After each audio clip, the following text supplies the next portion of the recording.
Hey everyone, and welcome back to this class, Deep Reinforcement Learning, Deep Learning in Python, Part 7.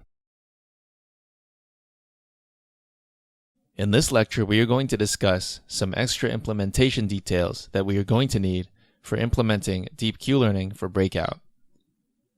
First, we talked about how the input is a lot bigger than we're used to.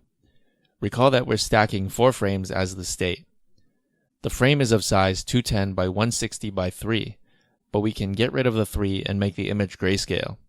So in total we have 210 by 160 by 4 for the size of each state, which is 134,400 inputs, which is a lot.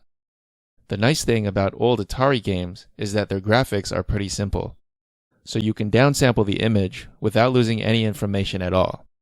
In fact, there are even parts of the image that we don't really need for making decisions at all, so we can crop the image too.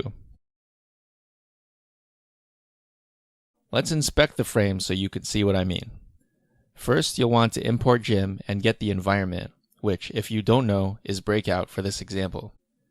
And then get the first state by doing env.reset. Remember that env.observationspace.sample will just give you uniformly sampled pixels, so that won't help. Next, you want to import matplotlib so we can plot the image. You'll see the first frame of breakout. So we can see that the top of the frame and the bottom of the frame underneath the paddle we don't really need. I would recommend trying this and zooming in to see which parts you can crop out. So I chose pixel 31 and pixel 195 along the height dimension, so let's crop that out and see what it looks like. You can see that by doing this, we'd still have all the information we need to play the game. Next, we mentioned downsampling. So let's try that next. Luckily, SciPy has a function specifically for downsampling images called imresize. Notice how 105 by 80 is half the size of the original. This looks kind of blurry, but not for the reason you think.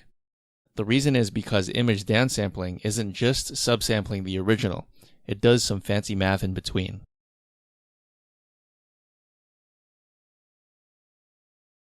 So we can do better by choosing a different interpolation method, specifically nearest neighbor. So this looks much better. Finally, it's kind of convenient for us to treat images as squares with equal width and height. You might wonder if distorting the image like this might result in us losing information, but this seems to look okay as well.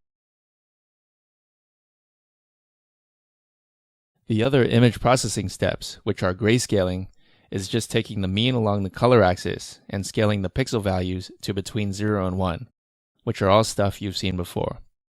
All these steps help us save space in the experience replay buffer. The next change we are going to talk about is using built-in TensorFlow layers. Recall from convolutional neural networks that in order to connect the convolution layers and the fully connected layers, we need to flatten the final convolution output. But to make the first hidden layer weight the right size, we need to know what size the final convolution output is. This isn't a trivial task in general. In fact, we spent an entire lecture on it. So using built-in layers helps make this less painful. In addition, these are part of the official TensorFlow library, so they are going to go faster than anything we build. Speed really matters here, so it's good to use built-in stuff if possible. TensorFlow has functions for both convolutional and fully connected layers. Next, because we're using built-in TensorFlow layers, that means we'll have less control over what they do. In particular, we were previously using the params instance variable to help us copy the main network over to the target network. But built-in TensorFlow layers don't have a params instance variable. To solve this problem, we need to use what is called a scope. By giving each network its own scope, all the variables we create in the network will have names that are prefixed by the name of the scope. This will help us find the variables for each network when it comes time to copy them. Next is a minor detail, but worth at least mentioning. In the original DeepQ learning paper, they updated epsilon linearly starting from 1 down to 0.1 over some number of steps. After that, they kept epsilon at 0.1, so we'll also take this approach. If you want to know the exact hyperparameters they used, you are encouraged to read the paper. You are of course encouraged to tweak them as well. So keep in mind that what you see in the coding videos today may not be what's officially in the repo in the future. This is why you should always git pull so you have the latest version.